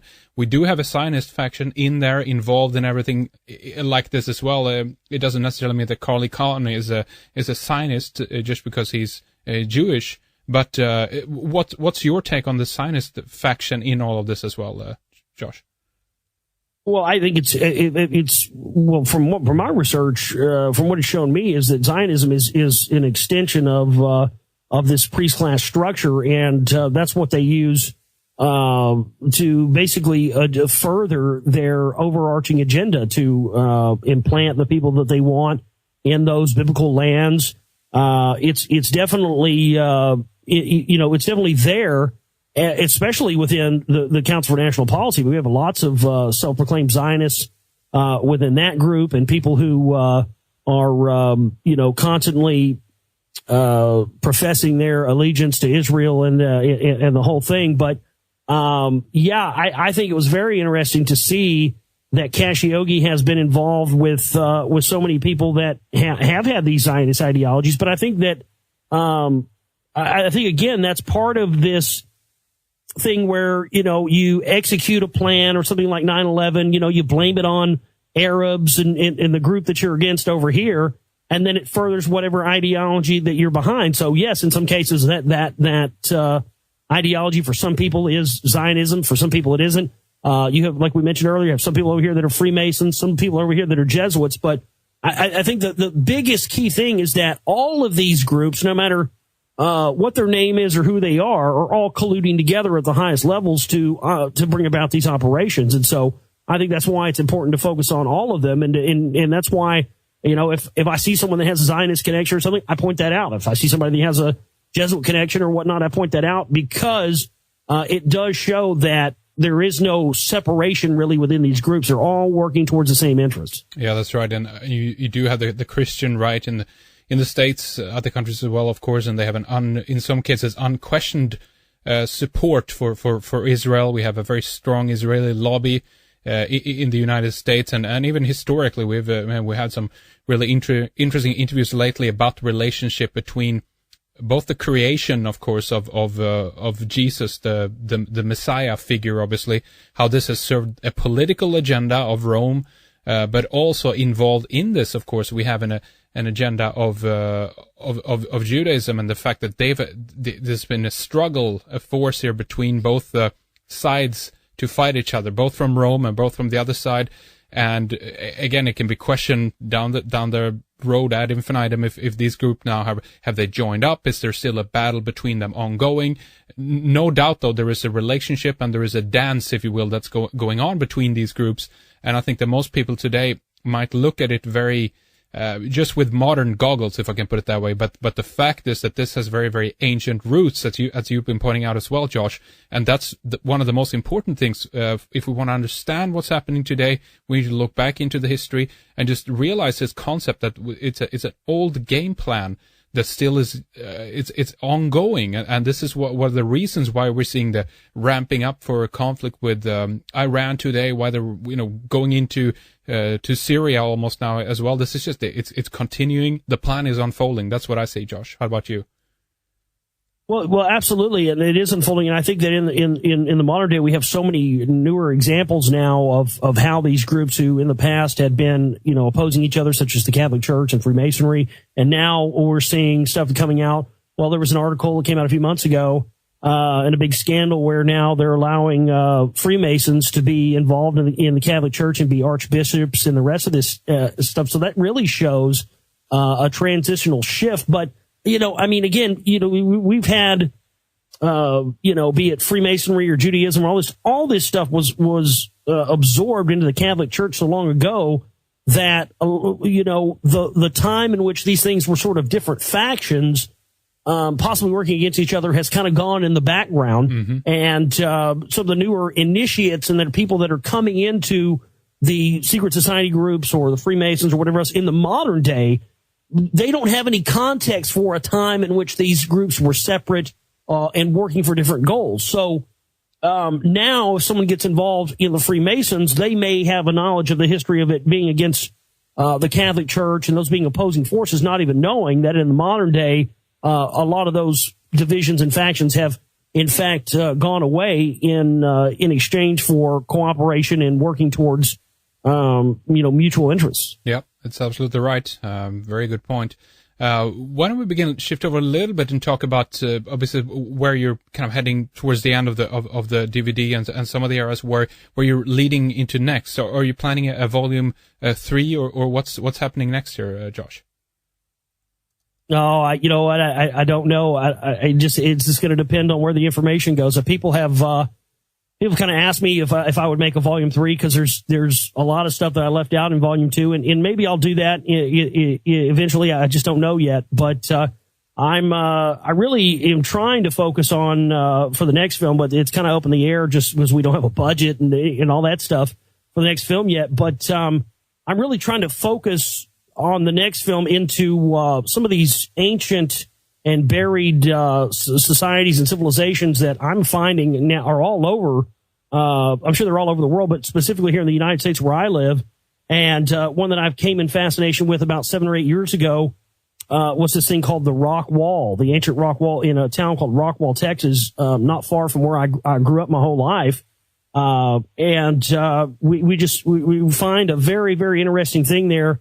This was uncovered about 150 years ago when they built this town, and they found these 2.5-ton garnet stones that had hieroglyphic type writings on them. They found giant skeletons near this thing. It's a 20-mile wall buried under, 30 foot of mud and dirt. You have to dig about 30 or 40 feet down to the bedrock to find this thing. What's interesting is that they found blue shale deposits above the top of the wall, meaning this thing had been built before the Pleistocene era. They found shark's teeth embedded in the outside of this thing. There's been paleomagnetic surveys that have been done where the people who have found information on this wall have not wanted their findings to be put out there until after their death. We have things such as the wall being a masonry wall that is held together with something called a geopolymer, where multiple different types of crystals have been brought together and used to create this wall. And some of the estimates that have been done on the age of this have gone anywhere from 50,000 to 100,000, 500,000 years old, 50 million years old. And so there's a lot of stuff that surrounding that, a lot more stuff that I'm finding in my research. In fact, I found another, what appears to be another wall that was reported by the New York Times in the 1920s, about 150 miles from Rockwall. I'm planning to go get down there at some point, that they said was actually thicker than the Great Wall of China. Nothing has been reported on that in about 60 years. But there's a lot of things that tie in with the secret rite at the end of the film, because Congressman Ralph Hall, who's a Council for National Policy member, was actually seen in the middle of the night leaving the old Rockwall courthouse with one of these big garnet stones. And as soon as people in the town of Rockwall started asking questions about this, why does this? And by the way, Ralph Hall absolutely is a Freemason. I do have that confirmed. And it's interesting because the lodge that he's belonged to, if you go to this East Fork Masonic Lodge in Rockwall, Texas, if you go to their website, they actually have a little representation of the wall at the top of the website, indicating that, yes, they are aware that these were some ancient stonemasons, some of their ancient brethren who built this, even though the scientific community says, oh, it's a natural formation, but we've never found another one like it anywhere on Earth. So it's highly interesting, and his office being on top of one of these ancient temple rooms that they've identified. Reports were coming out of the Rockwall newspaper in the latter part of the 19th century about, again, giant skeletons being found. Those there are pictures of those giant skeletons that were found around there. They went to universities and then disappeared. There's just all kinds of evidence and stuff that's leaning towards this possibly being the ancient and mysterious land of Aslan that was created by Quetzalcoatl. There's been all kinds of reports of people like channelers like Ashiana Dean have said that it was a storehouse for ancient alien technology after the fall of Atlantis. There's just so many things, and I've just become intrigued with it over the past 7 or 8 years, and I've met with a lot of the people who have done digs in the past on this thing, and I'm trying to create a film to get up interest in this rock wall so that possibly we can fund another archaeology dig in the future to try and come up with some information and some artifacts on this thing, because Henry, it appears that there is ancient history that brings into question everything we've been told by science and religion and everything else, just being buried and forgotten about intentionally underneath us everywhere. And I just really feel compelled to try and bring that out as best I can. Well, that's right. I mean, the work of Michael Cremo, some other people as well, Forbidden Archaeology, the OOP arts, the out-of-place artifacts, fascinating stuff. And I mean, the United States is, in some cases, not the place you think about when you think about, massive monuments and things. And of course, we know that there's a tradition of Native Americans in America, but possibly we have this, as you mentioned before, the giant connection, if you will, to the United States, and there's some incredibly interesting stuff. There's even another website, for instance, a while back, stumbled over, called ancientcanalbuilders.com, that shows these amazing structures all over the United States in terms of huge canals showing old, port cities today underwater, and it shows how someone has done a massive effort to kind of terraform specifically the east coast of the United States. But there's just so much more in the U.S. Is it? Have you heard of anything similar in Texas, or let's say that if you would to extend your search for this a little bit, is it something otherwise close by that you've heard as well that we can talk a little bit about? Oh, absolutely. There's actually a Phoenician fortress and a furnace that's been found in Oklahoma, which is a state just north of where I'm at. It's about an hour and a half drive. Actually, it's about an hour from here. And there was a researcher who had found this. The Phoenicians allegedly came into the United States many years ago through waterways, and there's actually a tribe of Indians up in Oklahoma who are the only tribe of Native Americans who actually have their own written language. And this written language appears to be a form of the phonetic alphabet. And so we're now starting to see these structures as in this Phoenician fortress / furnace, where you see these stones that are comprised of cells. They have like a 4-panel square with stones in the middle of them, and then they're stacked up one on top of each other. So this has been referred to as a furnace and a fortress. Oftentimes, when they refer to furnaces in ancient texts, like the fiery furnace, we know that oftentimes they're talking about stargates. So I've been totally intrigued by that, and that's only about an hour and 20-minute drive from where I'm at. So I definitely want to go out and try to get some footage of that. I do have actually some pictures. There was an archaeologist who went out and went out and had actually discovered this, and he brought some stones to show us, and I got some pictures and stuff of that. I hope to go out and see more of that. Also, places like Mammoth Cave in Kentucky, which supposedly you could reach deeper parts of 20 or 30 years ago that they've now shut off, which allegedly have entrances into inner earth and the rest of this stuff. So that's what I'm looking at now. Is I'm kind of seeing a possible tie-in with some of these ancient structures within the United States. Then the reason they're being buried is because it's a possibility they may contain caverns and different things like that may go into the earth itself. So I'm definitely going to do my best if funding permits and we get the support that we need to be able to get that film out and to go explore this stuff.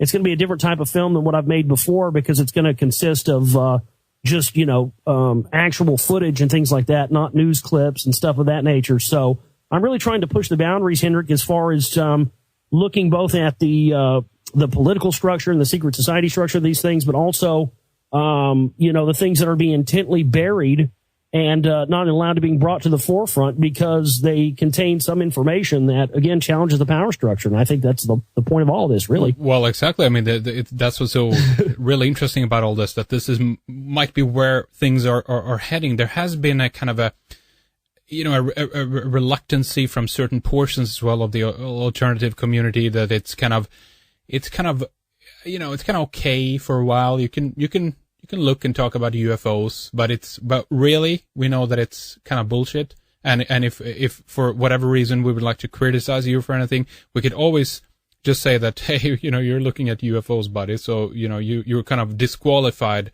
already right there. There's certain things that seem to be kind of off limit as well. But, what you've been pointing at, which is very interesting, is that there is a kind of an ongoing, if you will, cover up attempt almost in that sense. No, don't look at that. That's not okay. But look over here. Look at all this stuff, right? So.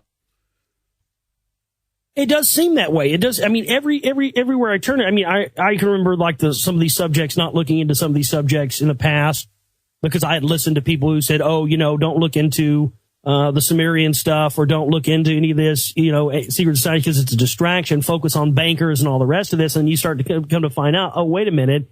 When you see these connections to, people in the truth movement in alternative media, to the Knights of Malta or the Jesuits or whatever it may be, it starts to paint this picture where you say, okay, well, this is exactly why they never wanted me to look into this. Because they're afraid I'm going to find out this whole other end of connections that there are. And there is so much more to this picture and this worldview of the conspiracy than what the alternative media has been allowed to let out up to this point. And I think that's what's great about Red Ice Radio is that, regardless of whether or not you agree or disagree with all the guests that come on the show, I think that you have an opportunity here to get access to so many more viewpoints than you do on a lot of the other outlets there. And I think that's why people need to continue to support what you're doing here, Henrik, is because there's very few outlets that allow every single viewpoint pretty much to be put out there. And I think that's what's great about what you do here is you allow that to happen. And so I thank you for that. Well, same to you. I mean, you allow that to happen as well. And that's why we like to go all over the place and an effort to try to find the answers. And because I personally believe as well that there is a bigger story here. There is a great mystery of mankind, but it seems to much of this is we're being entrapped again in a certain set of accepted beliefs, basically, that this is okay to look at, but not this area. And I couldn't care less. I mean, we talked about this a little bit last time we had you on as well, but it's like, that doesn't really matter to me. It doesn't matter. I'm not here to get recognition either from the mainstream, which seems to be the case in some cases when it comes to even alternative media, that they're trying their best and hardest to try to, like the pinnacle point is still if you can make it onto CNN or something like that, you know what I mean? Yeah. And it's like, well, I don't give a crap about that. This is about just finding the answers, letting the answers lead us where it may, or the information lead us where it may. Josh. Absolutely. I mean, I just never have understood that myself either. Is, why are we trying to be against the mainstream, trying to placate ourselves and what we talk about, what we do to the mainstream?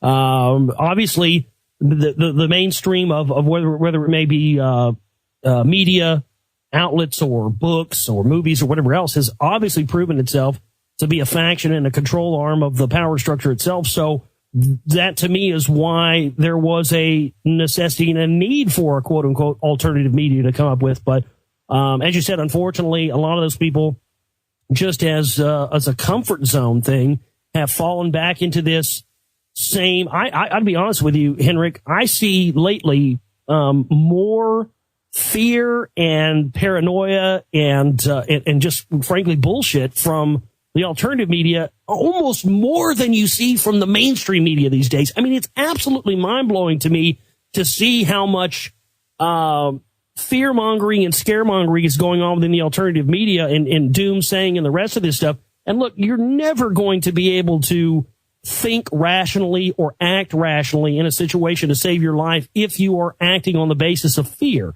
You're just going to be a mess. You're going to be flying all over the place. And I think that's what inherently happens to a lot of people when they first wake up to this information is they're flying off the handle. They want to know whose ass they got to kick. Who do they have to go after to stop this?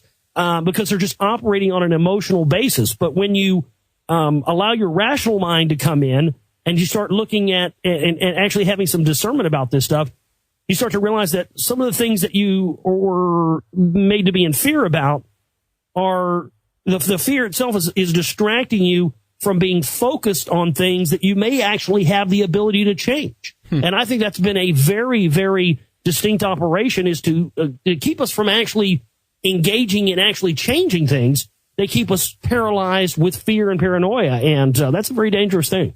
Well, it's a kind of a double standard in many cases in all this as well. I don't want to downplay something specifically that I don't have all the facts about, but if we look at some of the situations pertaining to the Gulf oil spill, for instance, or even Fukushima, I'm not saying that things aren't bad, but I'm saying that it has been an incredibly hysterical, in some cases, reaction to some of these things, like we are all going to die kind of thing, and it's all over right now.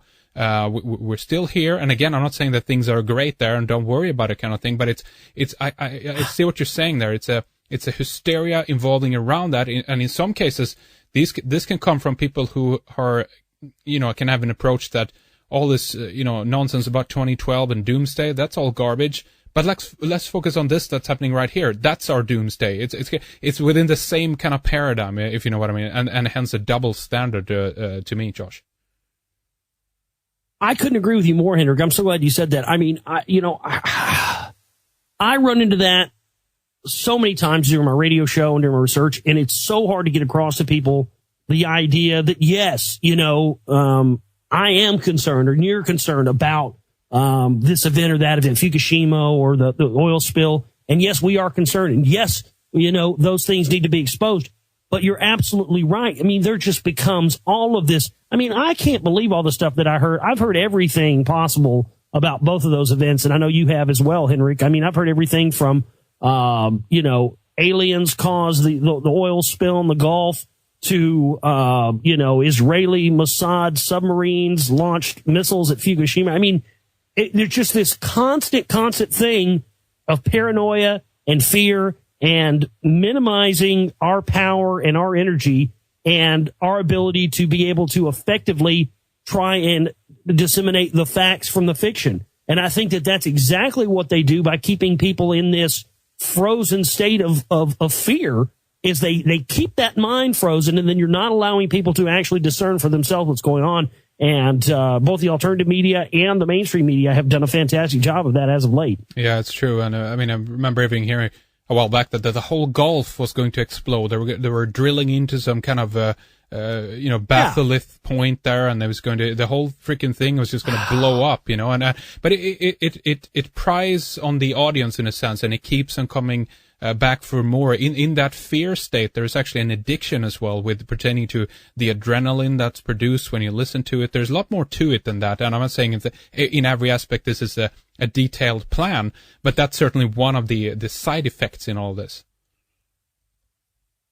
Well, it is, and that's exactly what, it is like a drug. People get addicted to the fight or flight, sort of thing that initiates in all of us, and then people learn to manipulate that.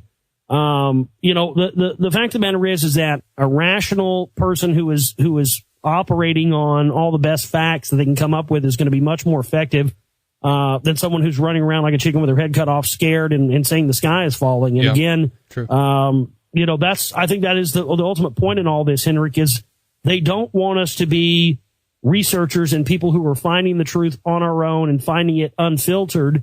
They want to make sure there are all these gatekeepers and all these things there that will muddy the water for you. So they're certainly not making it easy on the researcher, but folks, nothing in life is ever easy. But, my thing is that all my years of doing this, I've been on air for almost 5 years now, and, my life has changed 100% since I started actually looking at things on my own and researching on my own and finding my own truth, and not just following what other people have said to me. And yeah, it's been tough, like you mentioned earlier, having to come to grips with people that you thought were heroes and understand that they're not your heroes and not on your side. That's a very tough thing, but a very healthy deal thing with that as well. It's very healthy. It's very healthy because then you start to realize, that. Okay, they pull one over on me.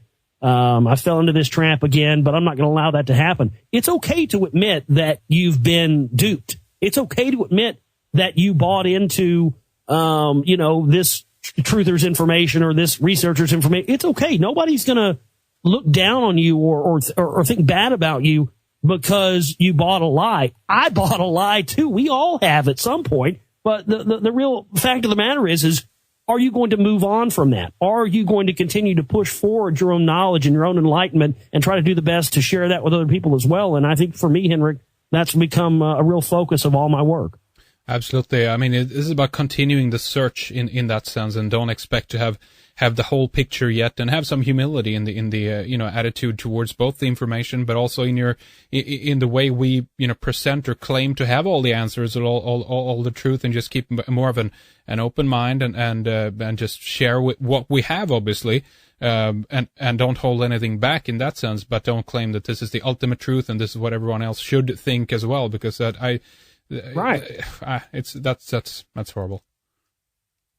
I don't have all the answers, and nobody out there does, but I think the most important thing is that if all of us individually are focusing on our own part in this and our own work in this, that collectively we can gain a lot of insight and gain a lot of ground by just being our own individuals and continuing to push and look into this stuff. I mean, I think that that's exactly what they don't want. They want us in factions because we're easily controlled. They want us in groups. They want us in categories. And I think when you have a bunch of sovereign individuals out there who are just interested in the information or not inclining themselves towards this group or that group or anything else, I think that's a much more dangerous proposition to the power structure, because then, you're not relegated to some fringe or some area where you're more easily controlled. That's right. We'll tread easy forward, see what happens, feet on the ground and head in the sky, as to say. Excellent to talk to you again, Josh. Always good to have you on again. Great job on the DVD. And I once more want to mention the website, theglobalreality.com. Head on over there. Take a look at the options that Josh has for you in terms of the DVDs. I highly recommend that you take a look at it and then determine for yourself what you think and what to make of all the information presented. Josh, you also have a radio show, of course, going that people can tune into. You have all the other information on the site as well. But if there's something else you'd like to mention, I'll leave the last couple of minutes here open for you, if so, Josh. Well, thanks, Henrik. I appreciate that. And theglobalreality.com is my website. It's theglobalreality.com. And up there, people find all kinds of stuff. We have a book section up there that has some audio books that are taken from readings I've done from stuff like William Bramley's The Gods of Eden and some various other books. We've got all my other documentary films and stuff up there. But under the Buy SR2 tab is where people go and get the DVDs and Blu-rays of the Sea Ride Volume 2. And if there's people out there that want to be contributors financially to some of the next projects and next films, these all require money, and I don't have any outside source funding other than the people that listen and enjoy my work. So that's where they can support my work as well at the website, Henrik. And again, I just appreciate Red Ice Radio. I appreciate what you do, and this format of being able to come up here and have an open conversation about all of this stuff is very vitally important. So I hope people continue to support your work and what you do, Henrik. And again, just thank you so much for having me. Thank you, and great. Have a blast for your next project, of course. Sounds like a lot of fun, and good luck on the Rockwall project. Sounds great. Thank you. Much more coming your way soon. Keep an eye on the website for all the latest. Thank you for listening, and thank you for subscribing. This is Henrik. Have a great day wherever you are, and take good care.